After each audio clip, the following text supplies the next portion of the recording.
안녕하세요. 일상의 인사이트를 함께 나누는 쓴소리입니다. 지금 시간은 새벽 3시를 지나가고 있고요. 네, 오늘 얻은 인사이트를 또 오랜만에 좀 나누는 그런 영상을 준비를 해봤습니다.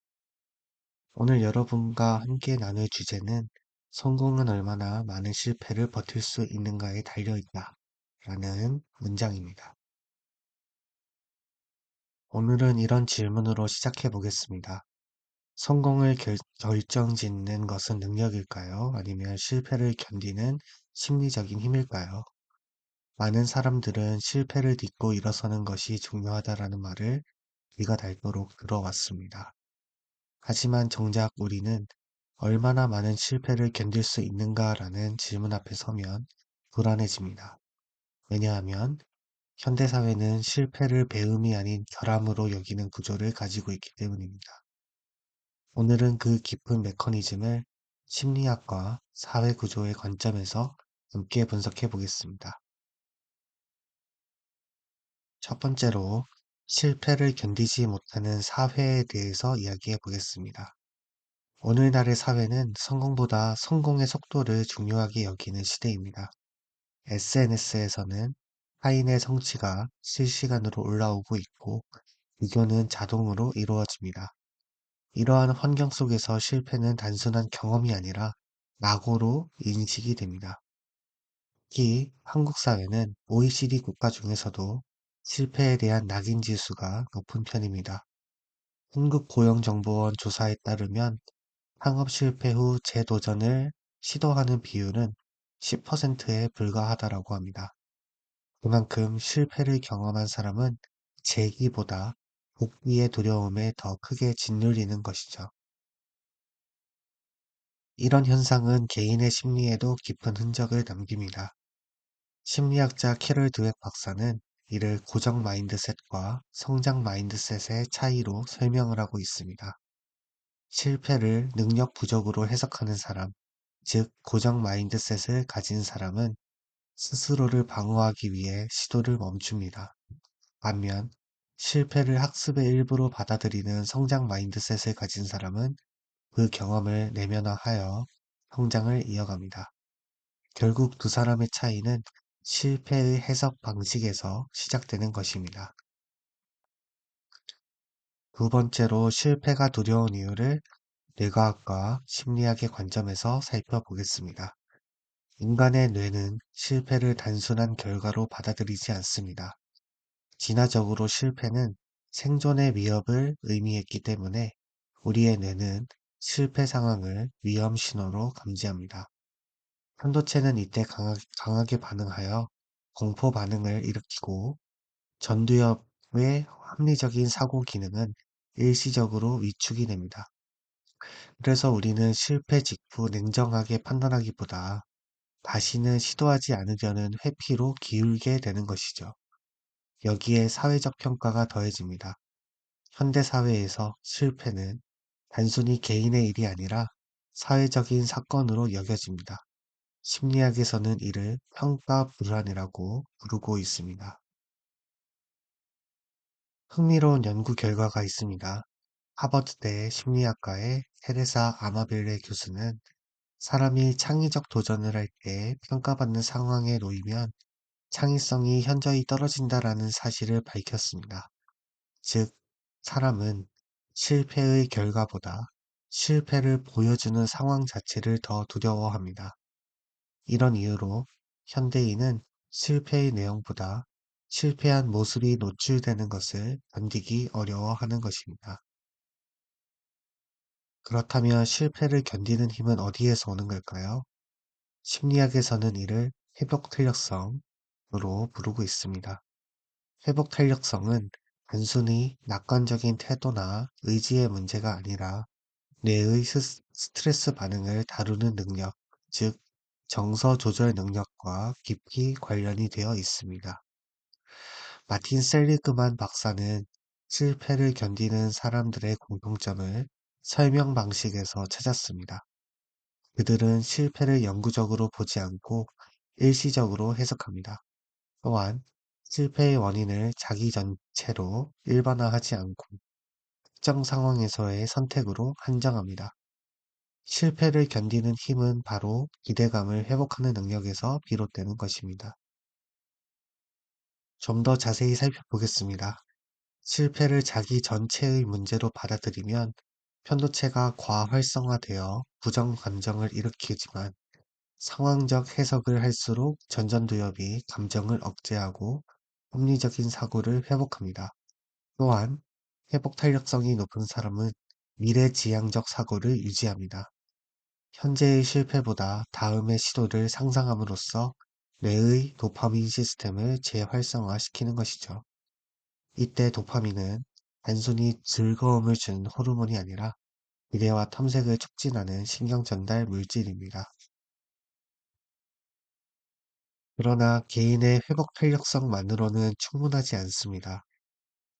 문제는 사회 구조가 실패를 허용하지 않는 방향으로 짜여져 있기 때문입니다.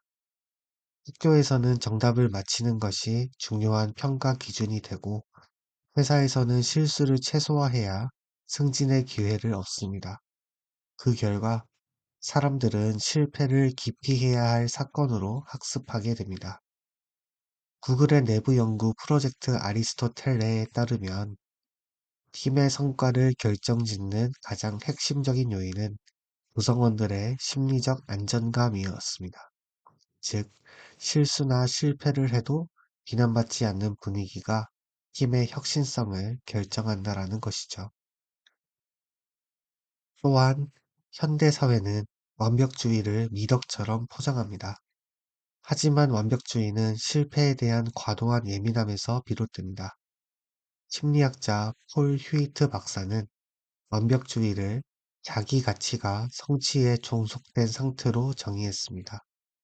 이 상태에서는 작은 실패조차 자기의 존재를 부정당하는 경험으로 느끼게 됩니다. 결국 완벽주의자는 성취보다는 불안을 기준으로 움직이게 되는 것이죠. 이것이 바로 많은 현대인들이 성공을 향한 길에서 스스로를 소진시키는 이유입니다. 그렇다면 어떻게 해야 될까요? 실패를 버틸 수 있는 사람은 실패를 다르게 생각합니다. 이를 심리학에서는 인지 재구성이라고 부릅니다. 같은 사건이라도 해석을 바꾸면 감정의 무게가 달라집니다. 예를 들어, 내가 실패했다라는 문장은 내가 새로운 방법을 찾고 있다로 바꿀 수 있습니다. 이 단순한 인지적 전환이 뇌의 감정 반응을 완화시키는데 큰 효과를 줍니다. 또한 실패를 기록하고 분석하는 습관이 도움이 됩니다. 실패를 데이터로 다루면 감정적 반응이 줄고 학습 대상으로 인식이 됩니다. 실리콘밸리 스타트업 문화에서 fail fast, 즉 빨리 실패하라 라는 구호가 등장한 이유도 여기에 있습니다. 실패를 피하는 대신 실패 주기를 짧게 만들어서 학습의 속도를 높이는 전략인 것이죠. 신경과학적으로도 이는 유효합니다. 반복되는 실패 속에서 뇌는 패턴 인식을 통해 문제 해결력을 강화합니다. 즉, 실패 경험은 단순한 상처가 아니라 시냅스 재구성을 구성하는, 촉진하는 자극이 됩니다. 결국 성공을 결정짓는 것은 얼마나 많은 실패를 버텨내는가입니다. 심리학자 앤젤라 더커스 박사는 이를 그릿으로 정의를 했습니다. 그릿은 열정과 인내의 결합으로 장기적 목표를 향해 흔들리지 않는 힘을 의미합니다.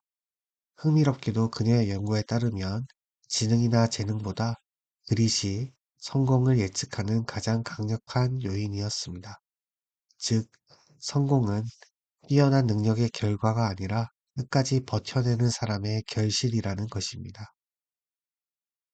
하지만 그 버팀에는 한 가지 조건이 있습니다.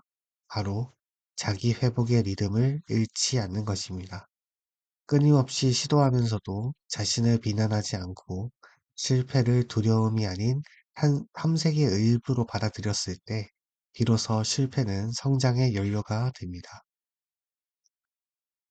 그렇다면 구체적으로 어떻게 실천할 수 있을까요? 5가지 방법을 제안드립니다. 첫 번째, 실패를 기록하세요. 실패를 단순한 사건이 아닌 데이터로 남겨두면 감정 대신 학습이 남습니다. 둘째, 아직의 언어를 사용하세요.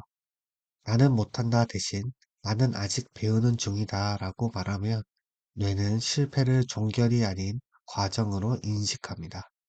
셋째, 실패한 자신을 관찰자의 시선으로 바라보세요. 명상이나 저널링을 통해 자기 비판을 줄이면 감정의 소용돌이에서 빠져나올 수 있습니다. 넷째, 회복의 루틴을 가지세요. 산책, 운동, 수면, 대화처럼 감정 회복을 돕는 일상적 루틴은 실패의 충격을 완화합니다. 다섯째, 작은 성공을 의식적으로 인식하세요. 실패 속에서도 나아간 흔적을 찾아 인식하면 도파민 시스템이 다시 활성화가 됩니다. 성공은 완벽함의 결과가 아닙니다. 성공은 수많은 실패 속에서도 방향을 잃지 않은 사람의 여정입니다.